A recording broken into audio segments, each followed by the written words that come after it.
그리스도의 향기라는 제목을 가지고 고린도후서 2장 14절부터 16절까지 말씀을 좀 살펴봤으면 좋겠습니다. 우리가 인생을 살면서 기준만큼 중요한 것은 없는 것 같습니다. 기준을 어디에 두고 있느냐, 내가 삶의 목표를 어디에 두고 있느냐, 그것만큼 중요한 것은 없어요.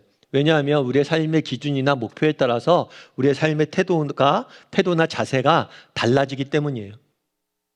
얼마 전에 제가 인생에 한 번쯤은 킬리만자로라는 TV 프로그램을 봤습니다. 뭐 그렇게 재밌는 프로그램은 아니에요. 여러분들 찾아보실 필요는 없습니다. 이 프로그램을 보는데 대충 내용이 그런 거예요. 아프리카에 있는 킬리만자로에 이렇게 가는 내용이에요. 그리고 가고 준비하는 내용입니다. 저희가 생각하기에는 등산을 한다. 그럼 표 끊고 비행기 티켓 끊고 짐 싸고 가서 올라가면 될 것 같잖아요. 근데 전혀 그렇지 않더라고요. 워낙 높은 산이다 보니까 몇 달 전부터 몸을 만들기 시작을 해요. 체력을 비축하는 거죠. 그리고 등산용 여러 가지 장비들을 구입을 합니다. 그 다음에 제가 굉장히 특이하게 와닿았던 건 뭐냐면 이렇게 높은 산이다 보니까 고산병이 있대요. 산소가 부족해서 고산병에 걸리기 쉽다고 그러더라고요. 그래서 산소 부족한 상황들을 연습하는 장소가 또 있더라고요. 그래서 그곳에 가서 연습하는 거죠. 산소 부족에 대해서. 그리고 고산병에 대해서 준비하고 예비하는 모습들을 봤습니다. 사실 그거 보면서 좀 신기했어요. 왜냐하면 저는 우리 뒤에 있는 뒷산, 우리 집에 있는 뒷산 올라가는데 여러분 고산병 대비하진 않잖아요. 우리 집 뒤가 청계산인데 청계산 갈 때 내가 산 위에 올라가면 고산병에 걸릴지 모르니까 고산병 준비해야지. 이런 생각하는 사람 없잖아요. 그런데 킬리만자로에 가다 보니까 뭐예요?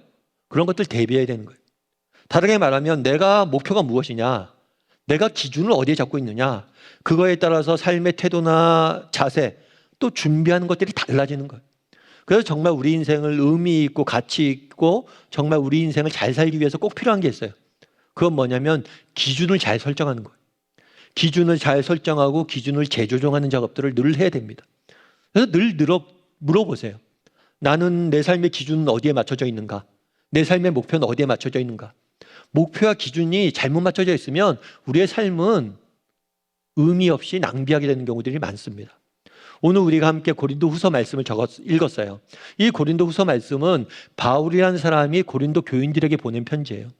그런데 이 후서 오늘 우리가 읽은 본문에서 무엇을 알 수 있냐면 바울이 가지고 있었던 기준과 바울이 갖고 있었던 정체성에 대해서 우리가 발견할 수 있습니다.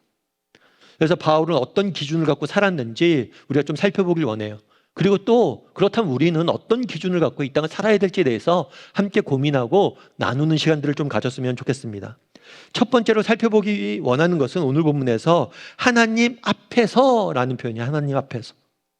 이 표현은 바울이 갖고 있었던 삶의 시선, 그의 시선이 어디에 맞춰져 있는지를 보여주는 거예요. 우리 15절 말씀을 같이 다시 한번 읽어보았으면 좋겠는데요. 함께 읽도록 하겠습니다. 같이 읽겠습니다. 우리는 구원받은 자들에게나 망하는 자들에게나 하나님 앞에서 그리스도의 향기니.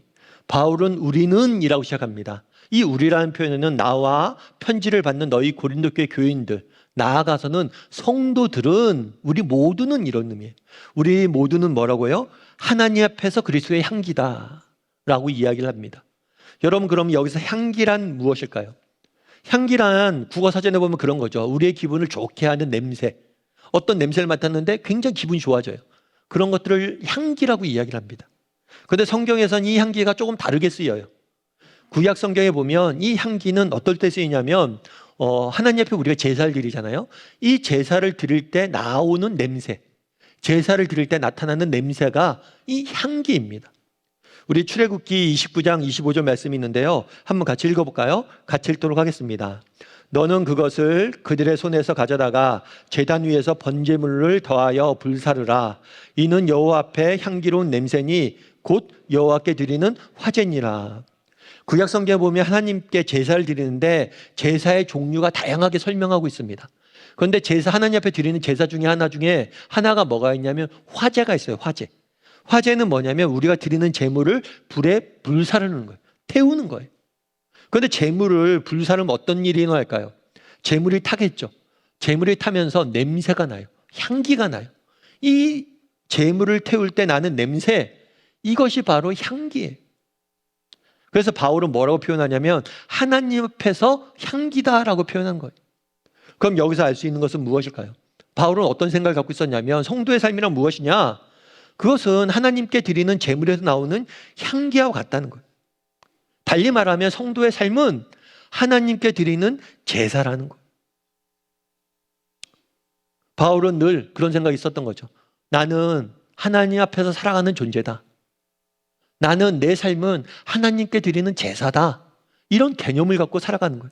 그래서 오늘 하나님 앞에서 우리 그리스도의 향기다라고 표현한 거예요. 여러분, 그럼 우리는 어떻습니까? 여러분들은 내가 지난 한 주간 살아가면서 내가 하나님 앞에서 살아가는 거지. 내가 내 삶이 하나님께 드리는 제사지. 내가 오늘도 하나님 앞에서 살아가지. 오늘 이 순간 하나님 나와 함께 계시고 내 앞에서 지금 살아서 역사하고 계시지. 이런 하나님 앞에서 라는 마음을 가지고 살아갔냐는 거예요. 살고 있냐는 거예요. 제가 아는 친구 아버님 계세요. 이 친구 아버님은 이제 교회 나오실 때 늘 주일날이면 양복을 입고 나오세요. 아무리 더운 날도 양복을 차려입고 나오세요. 근데 재밌는 거 그분은 평소엔 양복을 안 입으세요. 주일날에만 양복을 입는 거예요. 그래서 물은 거죠. 친구랑 같이. 아버님, 아니 왜 주일날 꼭 양복을 입고 오십니까? 평소에 안 입는데. 그때 그 얘기를 하더라고요. 뭐라고 얘기했냐면, 야, 그래도 하나님 만나러 가는데 옷은 잘 입고 가야지. 뭐 주일날 여러분 양복 입고 오라는 얘기가 아니에요. 이 얘기. 무슨 얘기냐면 내가 누굴 만나잖아요. 누굴 만나냐에 따라서 내 옷차림을 다르게 합니다. 집에서 편안히 있을 때랑 누구랑 정말 내가 존경하는 분이랑 만날 때랑 옷차림이 다르죠. 옷차림만 다릅니까? 누굴 만나냐에 따라서 말 한마디, 행동 거지 하나하나가 달라요. 다르게 말하면 내가 하나님과 함께 하나님 앞에서 살아간다는 사람과 그렇지 않은 사람은 삶의 태도와 자세가 달라요. 오늘 여러분 예배 나왔잖아요. 여러분 예배 나오면서 무슨 생각으로 나왔어요? 귀찮아. 아내의 이렇게 잔소리에 시달리면서 나왔습니까? 부모 손에 억지로 끌려서 나왔어요? 정말 오늘 나오면서 그래 내가 하나님 만나는 날이지. 나 하나님 앞에서 예배하는 거지. 지금 이 순간 내가 드린 예배를 하나님 받으시지. 그리고 정말 하나님 앞에서 예배 드린다는 생각을 갖고 있다면 우리의 예배의 태도가 어떻겠어요? 정말 우리가 그런 마음을 갖고 오늘 예배에 왔냐는 것. 아니 예배뿐만이 아니죠. 하루의 삶들 살면서 일주일의 삶을 살면서 그런 마음으로 사냐는 것. 여러분 이 땅을 살면서 왜 우리가 바울처럼 하나님 앞에 쓰임받지 못합니까? 왜 우리가 정말 살면서 힘들고 지치고 쉽게 넘어지고 절망하고 실망하고 좌절합니까? 왜 우리 인생이 험한 것 같이 느껴지고 방향을 잃고 인생을 낭비하고 있어요? 어쩌면 그 모든 이유가 하나님 앞에서 살아간다는 의식이 우리 가운데 사라졌기 때문은 아니냐는 거예요. 디트리히트 보네퍼라는 목사님이 계세요. 이 목사님 같은 경우는 동일 목사님이세요. 그리고 2차 세계대전 당시에 독일에서 사역을 했던 분이에요. 그 당시에는 독일 전체가, 유럽 전체가 나치의 광기에 사로잡혔습니다. 그래서 많은 독일인들이 나치를 추종을 했어요. 많은 그리스도인들과 목회자들마저도 나치에 동조를 했어요. 그런데 독일 내에서 소수의 그리스도인만이, 목사님들만이 나치에 저항을 하게 됩니다. 이 디트리히트 보네퍼 목사님도 그 중에 한 분이에요. 여러분 생각해 보세요. 정말 나치의 광기가 우리나라를 지배하고 있습니다. 그런데 나치에 저항하기 쉽겠어요? 그건 목숨을 내놓는 일이에요. 그럼에도 불구하고 이렇게 저항을 했습니다. 그런데 그분이 쓴 글에 보면 이런 표현이 있어요. 우리는 하나님 앞에서 하나님과 함께 하나님 없이 살아간다. 다르게 이야기하면 디트리히트 보네퍼 목사님의 삶을 가장 잘 표현한 표현은 뭐냐면 하나님 앞에서예요. 내가 힘들고 어렵고 정말 때로는 두렵지만 하나님 앞에서 살아간다는 생각이 있으니까 그 상황에서 믿음을 잃지 않는 거예요. 정말 신앙 양심에 따라서 옳은 길을 선택하는 거예요. 특별히 디트리히트 보네퍼 목사님 뭐라고 표현하냐면 하나님 없이 살아간대요. 이게 무슨 말이냐면 그런 거예요. 여러분 하나님 앞에서 사는 사람들은 게으른 사람들이 아닙니다. 하나님 앞에 기도하고 하나님이 다 해줄 것겠지라고 생각하고 아무것도 안 하는 사람이 아니에요. 정말 하나님 앞에서 사는 사람은 마치 하나님이 없는 사람들보다 더 열심히 사는 사람이, 내가 최선을 다해서 살아가는 사람이 하나님 앞에서 사는 사람이. 여러분 그러면 우리는 어때요? 정말 우리가 하나님 앞에서 살아가는 사람이냐는 거. 한번 돌아봤으면 좋겠어요. 정말 그리스도인들은 어떤 존재들입니까? 하나님 앞에서 하나님과 함께 살아가는 존재. 우리 삶의 유일한 청중은 하나님이십니다. 이것이 우리에게 얼마나 큰 위로와 힘이 되는지 모르겠어요. 세상 사람들은 우리를 주목하지 않을지 모릅니다. 하지만 우리 하나님께서는 내 삶을 기뻐 받으세요. 정말 세상 사람들이 보기에 나는 보잘것없는 사람일지 모릅니다.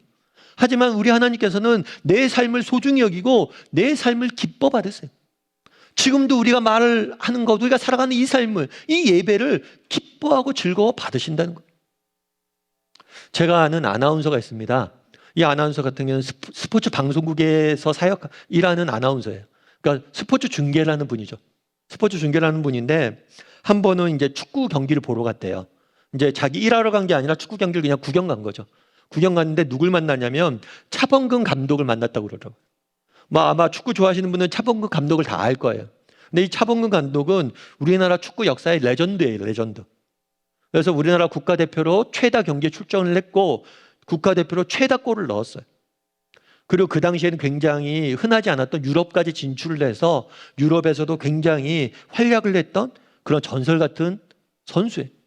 근데 이제 축구 경기장 가서 이 차범근 선수를 만난 거예요, 이 아나운서가. 인사드렸더니 안녕하세요 인사드렸더니 아무개 아나운서, 야 요즘 중계 잘하더라. 축구 보는 눈이 많이 늘었어. 딱 그 얘기를 해줬대요. 그 얘기를 듣는 순간 마음에 너무 큰 위로와 기쁨을 맛봤다는 거예요. 특별히 그 당시에 회사 내에서 안 좋은 일 좀 있었나 봐요. 해외에 큰 대회가 있어서 자기도 뽑혀서 갈 줄 알았는데 탈락이 됐나 봐요. 낙심하고 실망하고 있었는데 차범근 감독이 야, 너 요즘 중계 잘하더라? 그 말 한마디 했는데 그 말이 너무나 위로가 됐대. 왜 위로가 됐을까요? 레전드잖아요. 일반인들이 아니잖아요. 정말 축구에 대해서 잘하는 사람이 나한테 인정해 준 거잖아요. 그러면서 그분이 쓴 글에 마지막엔 이렇게 돼 있었어요. 뭐라고 돼 있었냐면 우리 인생의 진정한 레전드이신 하나님 앞에서 나는 어떤 존재인지 돌아보게 된다. 여러분, 하나님이 우리의 삶을 관심이 있대. 하나님이 너의 삶을 기뻐 받으신대. 이것이 얼마나 복된 일이에요. 얼마나 기쁜 일이에요. 여러분 생각해 보세요. 하나님이 내 삶을 기뻐 받으신대. 내 삶을 즐거워하신대. 이것처럼 멋진 일이 있나요? 이것처럼 우리를 흥분시키는 일이 있나요? 지금 저만 흥분한 거죠. 정말 여러분 흥분이 되지 않아요? 정말 축구계 레전드가 나 하나 축구 경기 잘 본다고 해서 인정해줘도 그게 큰 힘이 되는데 정말 하늘을 만드신 하늘의 하늘 하나님께서 우리 인생을 기뻐 받으신다는데 그것만큼 흥분되는 일이 있습니까? 바라기는 우리 다음의 식구들이 하나님 앞에 살아가는 사람이 되었으면 좋겠어요. 세상이 우리를 주목하지 않는다 할지라도 하나님은 우리 삶을 기뻐 받으시고 내 삶을 주목하고 계시다. 그 마음을 갖고 살아가길 원합니다. 그랬을 때 우리는 세상 속에서 정말 다른 모습으로 정말 기쁨과 소망을 갖고 살아가게 될 줄 믿습니다. 두 번째로 살펴보길 원하는 것은 사람들에게라는 표현이에요. 사람들에게. 이것은 우리가 살고 있는 것이 어디냐를 보여주는 거예요. 15절 말씀 우리 다시 한번 읽어봤으면 좋겠는데요. 우리 15절 말씀 같이 한번 읽어보도록 하겠습니다. 같이 읽겠습니다. 우리는 구원받은 자들에게나 망하는 자들에게나 하나님 앞에서 그리스도의 향기니. 바울은 하나님 앞에서 우리가 그리스도의 향기다라고 이야기를 합니다. 그런데 우리는 하나님 앞에서 그리스도의 향기이면서 동시에 세상 속에서 사람들에게 향기가 되는 거예요. 그래서 뭐라고 표현되어 있냐면 구원받은 자들에게나 망하는 자들에게나 너희가 향기다. 우리의 향기는 하나님 앞에서 드려지는 향기이지만 동시에 세상을 향한 향기이기도 합니다. 그런데 재미있는 것은 뭐라고 표현했냐면 구원받은 자들에게나 망하는 자들에게나라고 표현했어요. 너희는 사람들에게, 세상 사람들에게 너희는 향기다 라고 표현한 게 아니라 구원받은 자들에게나 망하는 자들에게 향기다 라고 표현했어요. 그럼 왜 이렇게 표현했냐는 거예요. 그것은 우리가 갖고 있는 이 향기의 특징 때문에 그래요. 오늘 본문에 보면 이렇게 되어 있죠. 그냥 향기가 아니라 우리는 뭐라고요? 그리스도의 향기라고 되어 있어요. 그리스도의 향기다. 다르게 말하면 우리가 내뿜어야 될 향기의 내용은 뭐냐면 그리스도예요. 그리스도. 우리의 향기 속에 담겨져 있는 것은 무엇이 되어야 되냐면 그리스도가 되어야 돼요. 그런데 이 그리스도라는 향기의 내용인 그리스도는 특이해요. 왜냐하면 우리가 내뿜는 그리스도의 향기를 맡고 예수님을 알고 예수님에 대해서 쫓아오는 사람들은 뭐예요? 구원을 얻지만 정말 우리가 내뿜는 그 그리스도라는 향기를 맡지 못하고 거부하는 사람들은 뭐예요? 구원받지 못하고 망하기 때문에. 그래서 독특한 거예요, 우리의 향기가. 이 부분에 대해서 16절에는 보다 자세히 이야기하고 있습니다. 우리 16절 말씀 같이 한번 읽어볼까요? 같이 읽도록 하겠습니다. 이 사람에게는 사망으로부터 사망에 이르는 냄새요, 저 사람에게는 생명으로부터 생명에 이르는 냄새라. 누가 이 일을 감당하리요? 향기라는 것은 굉장히 중요한 특징이 있습니다. 여기 꽃이 있어요. 꽃에서 향기가 납니다. 향기가 나면 향기가 좋으면 뭐예요? 우리는 향기에 끌려서 그 꽃으로 갑니다. 그런데 향기가 나요. 그런데 향기가 너무 안 좋아요. 그럼 뭐예요? 물러나게 되죠. 향기의 특징은 뭐냐면 사람들을 끌어들이면서 동시에 뭐예요? 물러나게 해요. 다르게 말하면 우리가 품어는 예수님이라는 향기를 맡고 다가오는 사람들은 점점 더 가까이 와서 생명을 얻게 되고, 그리고 우리가 내뿜는 이 예수 그리스도의 향기를 거부하는 사람들은 뭐예요? 끊임없이 멀어져서 죽음에 이르게 된다. 이 표현을 담고 있는 거예요. 다르게 말하면 이 표현을 통해서 우리가 알 수 있는 건 뭐냐? 우리가 전하는 향기가 그만큼 중요하다는 거예요. 왜요? 우리가 전하는 향기는 사람들에게 생명을 주기도 하고 또 사망을 주기도 하기 때문이에요. 그럼 우리는 어떨까요? 여러분, 우리가 그리스도의 향기라고 이야기했는데 사람들은 여러분에서 어떤 냄새를 맡고 있을까요? 사람들은 여러분에게서 어떤 향기를 맡고 있을까요? 사실 한 사람을 아는 데는 깊은 시간이 걸립니다. 그런데 어떤 사람과 한두 시간만 있다 보면 그 사람이 대충 어떤 사람인지 알 수가 있어요. 아, 이 사람은 돈밖에 모르는 사람이구나. 아, 이 사람은 인정받고 싶은 욕망에 사로잡혀 있구나. 아, 이 사람은 자기 연민과 자기 자랑, 자기밖에 모르는 사람이구나. 잠깐만 만나봐도 이 사람이 뭘 소중히 여기는지, 뭘 중요시하는지 알아요. 저도 목사잖아요. 주변에 목사님들 많이 만납니다. 근데 이 목사님들과 한 2시간, 3시간만 만나면 알아요. 이 목사님이 어떤 사람인지. 그럼 다른 사람들이 우리를 만났을 때 우리에게서 무엇을 맡고 어떤 향기를 맡고 있냐는 거예요. 야, 저 사람을 만나면 정말 따뜻함이 느껴져. 저 사람과 함께 있으면 마음이 편해져. 저 사람과 함께 있으면 왠지 모를 위로가 있어. 왠지 저 사람 만나면 너무 좋은데? 왜 저 사람은 나랑 다르지? 아, 저 사람 교회 다니는구나. 여러분, 우리를 만나고 누군가 이렇게 고백합니까? 아니, 여러분 정말 한번 정직히 돌아보세요.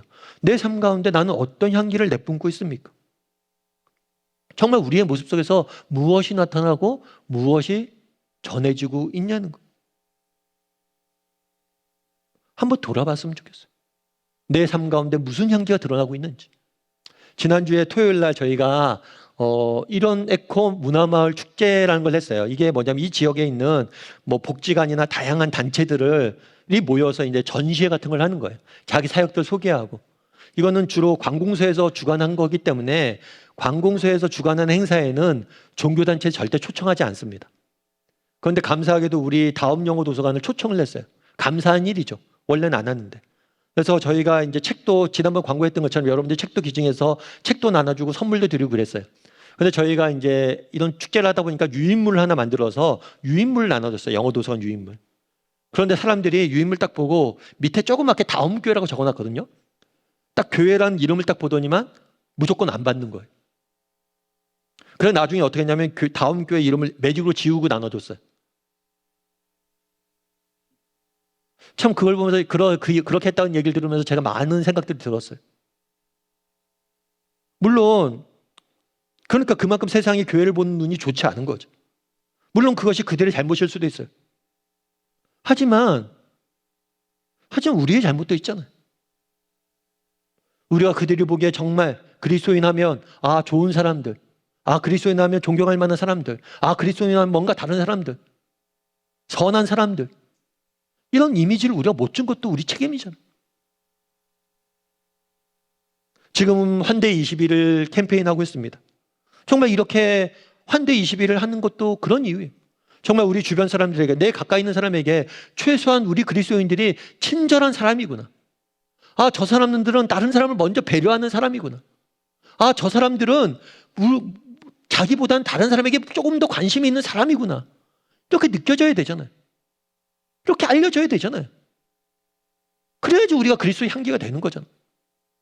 그래서 일주일에 한 번 정도는 정말 사람들에게 대접도 하고, 또 일주일에 3번 정도는, 세상은 자기 얘기밖에 하지 않는데 3사람 정도는 내가 그 사람들 이야기도 들어주고 격려도 해주고, 그리고 최소한 일주일에 5번 정도는 5명을 위해서는 나만을 위해서 기도하지 않고 다른 사람들을 위해서 기도할 줄 아는 그런 그리스도인이 돼야 되잖아요. 그래서 캠페인을 시작한 거예요. 최소한 우리의 삶 가운데 저 사람은 친절한 사람이다, 다른 사람은 배려하는 사람이다, 이런 향기는 내뿜어야 되잖아요. 오래전에 미국에 큰 석유회사가 하나 있었대요. 이 석유회사가 이제 중국의 지사를 만들려고 한 거예요. 중국의 지사를 만들려다 보니까 관리 책임자를 찾았어요. 중국 지사인데 새롭게 만드는데 누가 관리하면 좋을까? 그거다 제일 중요한 건 뭐냐면 중국의 문화나 언어를 잘 아는 사람이 있었으면 좋겠다는 생각이 들었어요. 그래서 사람을 찾은 거예요. 막 수소문을 한 거예요. 그래서 한 사람을 찾았어요. 그래서 그 사람한테 제안을 한 거죠. 중국 지사 좀 책임져 달라고. 그때 수소문에 찾은 사람이 누구냐면 그 당시에 중국에서 선교 활동하고 있는 조지 트루트라는 선교사님이에요. 근데 이 선교사님이 선교 사역을 했는데 1년에 600달러, 600불을 가지고 1년 생활을 하면서 선교 사역을 했대요.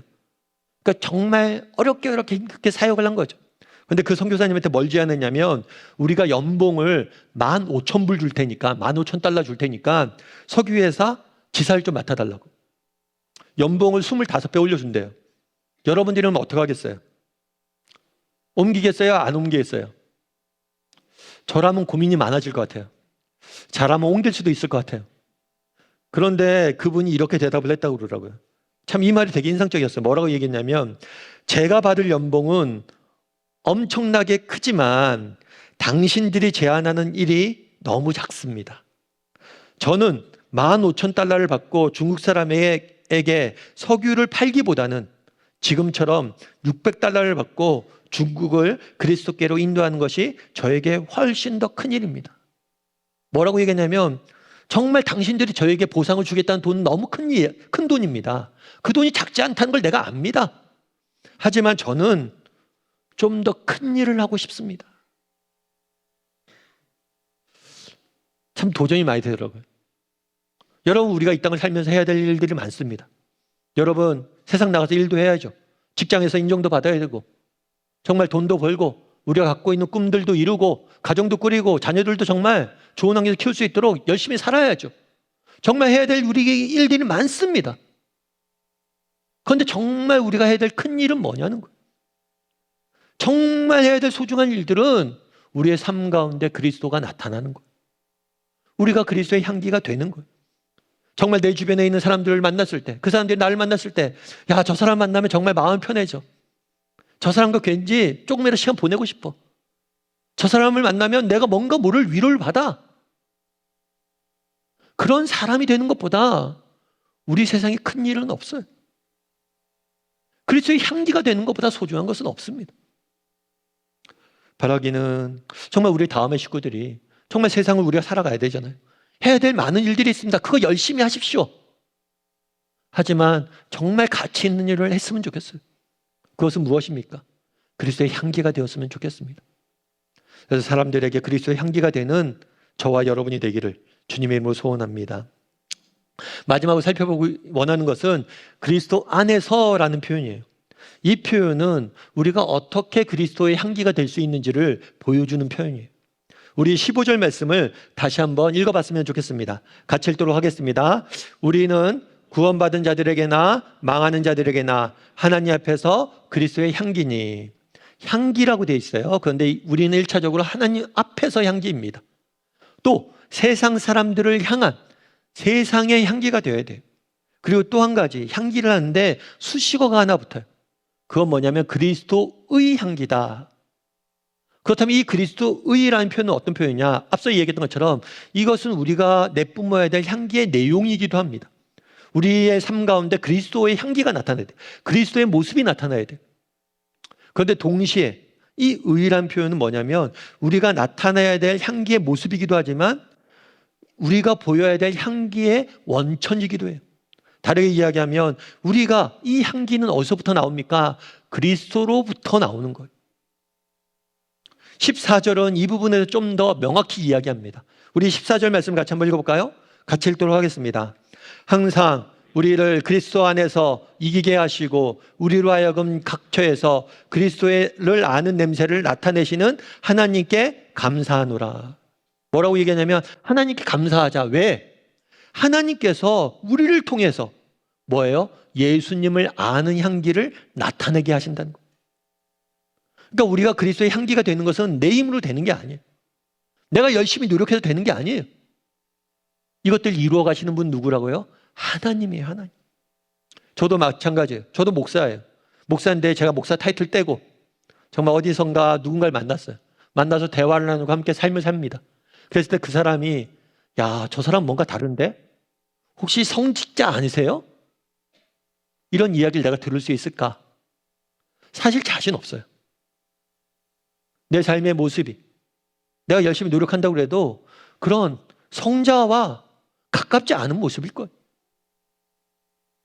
그런데도 우리에게 있는 소망이 있다는 거예요. 그건 뭐예요? 이 냄새를 나타나게 하시는 분 누구라고요? 하나님이시라는 거예요. 특별히 각처에서 아는 냄새를 나타내신 하나님, 이 표현은 그 당시 문화를 좀 반영한 단어예요. 그러니까 그 당시에는 로마는 전 세계를 정복하려고 그랬어요. 팍스 로마나를 이루기 위해서. 그러다 보니까 정복 전쟁을 많이 치렀습니다. 전쟁을 막 치르다가 승리를 해요. 큰 승리를 하면 뭘 하냐면 개선 장군이 전쟁이 끝나고 로마 시내로 딱 들어와요. 그러면 장군이 올 때 그 전에 뭘 피우냐면 향을 피워요. 그래서 온 시내가 향으로 가득 찹니다. 그 향은 무슨 향이에요? 승리를 나타내는 향이에요. 마찬가지란 거예요. 정말 우리의 향기를 나타나게 하시는 분 누구예요? 예수님이. 그래서 앞부분에 이렇게 얘기하잖아요. 항상 우리를 그리스도 안에서 이기게 하시는.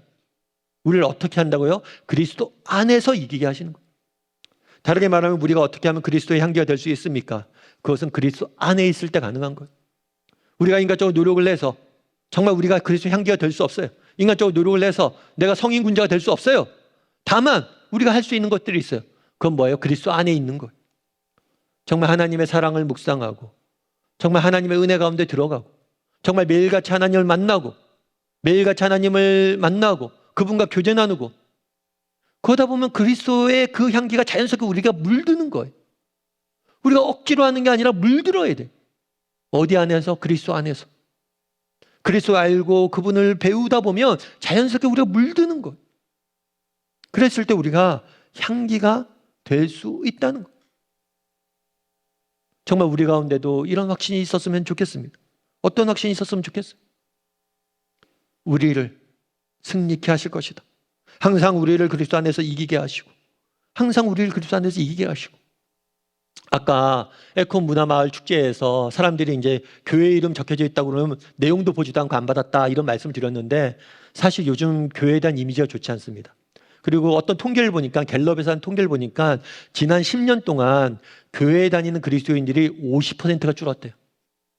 50%가 줄었다는 건 뭐냐면 절반이 안 나온다는 거예요, 교회를. 이건 엄청난 숫자예요. 10년 사이에. 그리고 이 10년 사이에 뭐가 있었냐면 팬데믹이 있었어요. 국제적 전염병 팬데믹이 있었어요. 이 팬데믹 기간 동안에 세계 대부분의 나라들은 종교심이 커졌어요.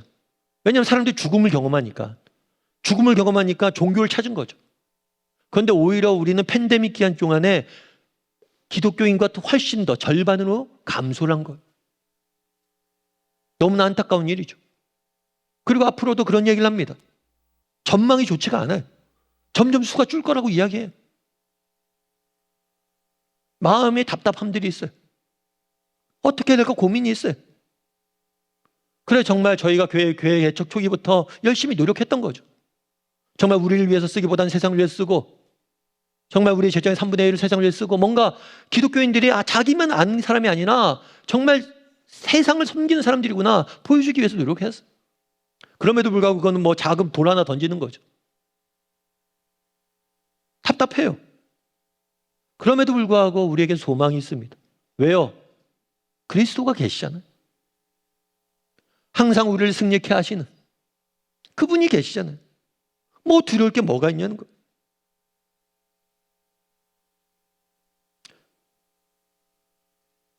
초대교회, 처음 예수님 믿고 초대교회.